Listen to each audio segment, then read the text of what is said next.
Hoi Entertainment YouTube channel na ngasisu Panthai Pauro puduna lakchari. Panthai Pauro asi pathokchaba matamda soikilan kiba yaurabasu tabiriba mayam pungnamakna ngakpiu haiba wafamji thamjaraga Panthai Pauro asi pathokchage. Ahanbada kai macha chaunaba yoklaga mapu chage hairakle.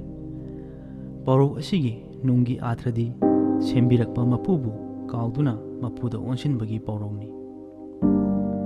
Kana hana yengbada udraba pigliba thawaibu kadaida soigidage khanduna chaunaba yokpi thakpirakhiba mapuda onsinba haibasi afabagi matau nate. Sahing chaba amasung hu chenba jiba singda kedongwaitasu thajaba thamphadi nongmadi soidana dasa taba yai. Ngasidi aikhoigi leibakse mamangaida ining thawna minungchi chawmanbadagi miraipak macha singbu akaknaba matam pidana khunda leita halambadagi miyan macha singna ithakta kagadawre. Wail chubdisu nongmadi soidana pairakpa yabagi chingnare. Dasadu tadringida ngasidi aikhoi punchinduna khanabagi matam henkidawre. Dasadu tadanaba haibadi kai macha chaunaba yoklaga mapu chagi haibagi thodoktu thoktanaba aikhoi cheksil hausi. Asumna aibana haibirami yeknabaga lanthengnaba lanphamda minungsi utpadi lanphamduda maithinabagi yumpham thonbani. Mathangi Pauro asidi yongna yubi konba. Pauro siki nungi wahan thokti oiraroi ngamlaroidaba thabakta hena mai onsinduna matam mahangano haibani. Khoktuna chabasu haitaba yubi manungdadi ahauba mahi amadi ahauba saruk kaya marum yawidi khanglaga upaidi leitaduna yona yubido thadoktana thambagi wafamni. Athapa manung hanjinba mafamsingda aikhoigi ipu purilsingna thuptuna kanglai puya kaya thambirami haibasi ariba lairi kaya pabadagi thengnajai. Adubu luribadi puyasingdo nongmada laibak miyam khangna puthoklakpagi paudi tangi. Imungdugi macha masusingna ahal lamanna thambirambani haiduna adumak kon konduna thamni. Lebaki ahi asing tanaduna iramdamgi mangkraba khongol liklam kanminabada saruk yahanjaningi. Asumna sum konduna thambagi matawsidi yongna yubi konbagi thodok tahangumsi irecha kodima.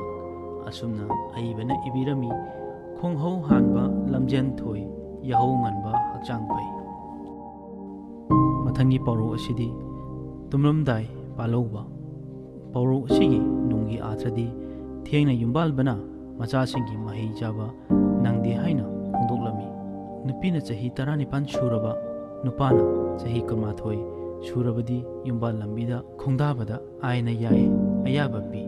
Adubu isagi sinpham ama paidrabadi mimanana hingbadi wana thoi. Makharongge ine sakhido ahal oire mamasu yamasu sole. Machanupagi mamau masu kaido uninglabani machanupadi piklibanina karidi upailai. Chanabina suyade class 5 tamak tami. Mama ine shaki ki mamanabi singdi mamau masuda nate chuthang phawba phangnakre. Mama amadi ine shaki do lona pirang tethok chaba natana upai leite. Khanba makai khaluraga mamana ine shaki da tapna wahi khara nachon pikna nungshina haiki nang ai punchi se tumlamdai palauba taramale. Mathangi Pauro sidi maibu phina kuptana thammangamdi. Pauro sigi nungi wahan thokti aranbana achumbagi mayokta kuina khangmangamdi haibani. Mai haibasi yamna chakanba posakni. Phi haibasina achakpa mairibu kaidonungda kupsinduna thammangamdi. Tanna hekta chai haibani. Aikhoigi leibaksida ngahek leitana tabada nungaitaba wafam kaya idat tatana radio TV pauchesingda phongdoknaraklibasing taru ururaga mapu pandaba leibakka pangkhak oire. Sangaba kuidriba thong kaya mahisang kaya ana layang kaya ningkhairakpagi kintharakpagi pausina phongdoklibasina takpadi quality maintain tawde haibani. Achumbadi mairi gumbani aranba oidabadi phi gumbani. ꯑꯆꯨꯝꯕ ꯇꯧꯈꯤꯗꯕꯅ ꯊꯤꯀꯥꯗꯥꯔ ꯀꯌꯥ ꯄꯨꯛꯅꯤꯡꯗ ꯃꯤꯄꯥꯏꯕ ꯐꯥꯎꯔꯝꯂꯣꯏ ꯍꯥꯏꯅꯤꯡꯉꯥꯏ ꯂꯩꯇꯦ꯫ ꯃꯇꯝ ꯆꯥꯗꯅ ꯊꯣꯡ ꯅꯤꯡꯈꯥꯏꯕ, ꯃꯍꯩꯁꯪ ꯀꯤꯟꯊꯕ, ꯂꯥꯏꯌꯦꯡꯁꯪ ꯀꯤꯟꯊꯕꯒꯤ ꯊꯣꯛꯂꯤꯕ ꯊꯧꯗꯣꯛꯁꯤꯗꯤ ꯃꯩꯕꯨ ꯐꯤꯅ ꯀꯨꯞꯇꯨꯅ ꯊꯝꯕ ꯉꯝꯗꯦ ꯍꯥꯏꯕꯗꯨ ꯇꯥꯔꯦ꯫ ꯑꯁꯨꯝꯅ ꯑꯏꯕꯅ ꯃꯈꯥ ꯇꯥꯅ ꯏꯕꯤꯔꯝꯃꯤ, ꯑꯩꯅ ꯇꯧꯕꯅ ꯑꯩꯅ ꯐꯪꯏ꯫ ꯃꯊꯪꯒꯤ ꯄꯥꯎꯔꯧ ꯑꯁꯤꯗꯤ ꯍꯧꯗꯣꯡꯅ ꯉꯥ ꯆꯥꯗꯦ꯫ ꯄꯤꯔꯝꯂꯤꯕ ꯄꯥꯎꯔꯧ ꯃꯇꯦꯛ ꯑꯁꯤꯒꯤ ꯅꯨꯡꯒꯤ ꯚꯥꯕꯇꯤ ꯃꯤꯌꯥꯝꯅ ꯈꯪꯅꯔꯕ ꯋꯥꯐꯝꯕꯨ ꯅꯥꯊꯩꯗꯨꯅ ꯈꯛ ꯊꯝꯕ ꯌꯥꯗꯦ ꯍꯥꯏꯅ ꯐꯣꯡꯗꯣꯛꯄꯅꯤ꯫ ꯍꯧꯗꯣꯡ ꯍꯥꯏꯔꯤꯕ ꯖꯤꯕꯁꯤ ꯃꯩꯇꯩ ꯂꯩꯕꯥꯛꯇꯗꯤ ꯉꯥ ꯆꯥꯒꯟꯕ ꯖꯤꯕꯅꯤ ꯂꯧꯅꯩ꯫ ꯍꯨꯔꯥꯟꯕꯗ ꯃꯃꯤꯡ ꯆꯠꯂꯕ ꯈꯨꯠꯄꯨ ꯑꯃ ꯂꯩꯔꯕ꯭ꯔꯥ ꯆꯤꯡꯅꯔꯤ꯫ ꯑꯩꯈꯣꯏꯒꯤ ꯄ꯭ꯔꯖꯥꯁꯤꯡꯅ ꯃꯈꯣꯏꯒꯤ CCTV ꯀꯦꯃꯦꯔꯥꯒꯤ ꯃꯇꯦꯡꯅ ꯑꯔꯣꯟꯕꯁꯤꯡ ꯈꯪꯂꯗꯨꯅ ꯃꯈꯣꯏꯕꯨ ꯐꯥꯗꯨꯅ ꯂꯣꯛꯑꯞꯇ ꯂꯩꯔ ꯐꯥꯎꯕꯗ ꯍꯨꯔꯥꯟꯕꯁꯤꯡ ꯑꯗꯨ ꯃꯔꯣꯜ ꯆꯨꯝꯃꯝꯗꯦ꯫ ꯑꯗꯨꯕꯨ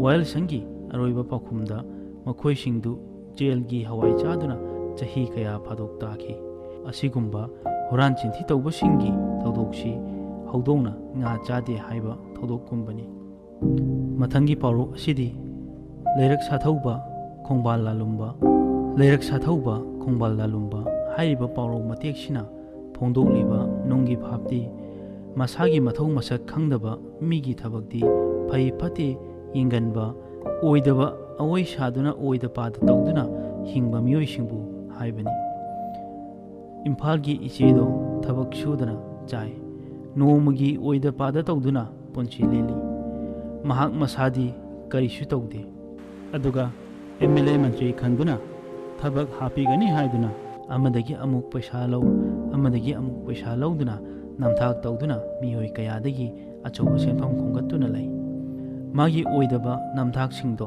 ꯇꯞꯅ ꯇꯞꯅ ꯃꯤꯌꯥꯝꯅꯁꯨ ꯈꯪꯂꯛꯂꯝꯃꯤ꯫ ꯑꯁꯨꯝꯅ ꯅꯣꯡꯃꯗꯤ ꯈꯣꯏꯁꯥꯎꯅꯔꯕ ꯃꯤꯌꯥꯝꯅ ꯃꯥꯒꯤ ꯃꯌꯨꯝ ꯃꯀꯩ ꯂꯣꯏꯅ ꯊꯨꯒꯥꯏꯕꯤꯔꯦ꯫ ꯃꯍꯥꯛꯇꯤ ꯀꯣꯏꯂꯣꯠ ꯂꯣꯠꯇꯨꯅ ꯑꯃꯗ ꯑꯃꯨꯛ ꯅꯣꯡꯃ ꯂꯩ, ꯑꯃꯗ ꯑꯃꯨꯛ ꯅꯤꯅꯤ ꯂꯩꯗꯨꯅ ꯂꯣꯠꯂꯝꯃꯤ꯫ ꯑꯁꯤꯒꯨꯝꯕ ꯏꯝꯐꯥꯜꯒꯤ ꯏꯆꯦꯒꯤ ꯊꯧꯗꯣꯛꯁꯤꯗꯤ ꯂꯩꯔꯛ ꯁꯥꯊꯧꯕ ꯈꯣꯡꯕꯥꯜ ꯂꯥꯂꯨꯝꯕ ꯍꯥꯏꯕꯗꯨꯒ ꯈꯦꯠꯅꯗ꯭ꯔꯦ꯫ ꯑꯣꯏꯗ ꯄꯥꯗ ꯇꯧꯗꯨꯅ ꯅꯦꯅꯥ ꯇꯥꯗꯕ ꯄꯨꯟꯁꯤ ꯂꯦꯜꯂꯣꯏꯗꯕꯅꯤ꯫ ꯃꯊꯪꯒꯤ ꯉꯁꯤꯒꯤ ꯑꯔꯣꯏꯕ ꯄꯥꯎꯔꯧꯁꯤꯗꯤ ꯂꯝꯒꯤ ꯁꯟꯅ ꯃꯆꯤ ꯁꯥꯡꯏ꯫ ꯂꯝꯒꯤ ꯁꯟꯅ ꯃꯆꯤ ꯁꯥꯡꯏ꯫ ꯄꯤꯔꯝꯂꯤꯕ ꯄꯥꯎꯔꯧꯁꯤꯒꯤ ꯅꯨꯡꯒꯤ ꯑꯣꯏꯕ ꯋꯥꯍꯟꯊꯣꯛꯇꯤ ꯏꯁꯥꯒꯤ ꯏꯔꯝꯗꯝꯒꯤ ꯂꯩꯖꯔꯤꯕ ꯄꯣꯠ ꯆꯩꯒꯤ ꯃꯒꯨꯟ ꯈꯪꯗꯗꯨꯅ ꯃꯤꯒꯤꯅ ꯍꯦꯟꯅ ꯐꯩ ꯍꯥꯏꯕꯒꯨꯝꯕꯅꯤ꯫ ꯐꯖꯈ꯭ꯔꯕ ꯏꯔꯝꯗꯒꯤ ꯏꯄꯥ ꯏꯄꯨꯁꯤꯡꯅ ꯆꯠꯅꯔꯝꯃꯤꯕ ꯏꯅꯥꯠ ꯂꯥꯏꯅꯤꯡ ꯂꯤꯛꯂꯝꯕꯨ ꯅꯥꯊꯩꯗꯨꯅ ꯊꯝꯂꯒ ꯃꯤꯇꯣꯞꯀꯤ ꯂꯥꯏꯅꯤꯡꯕꯨꯅ ꯃꯒꯨꯟ ꯂꯩꯕꯒꯨꯝ ꯈꯜꯂꯤꯕ ꯈꯨꯟꯅꯥꯏꯁꯤꯕꯨ ꯆꯨꯝꯊꯣꯛꯅꯕ ꯃꯥꯏꯆꯧꯁꯤꯡꯅ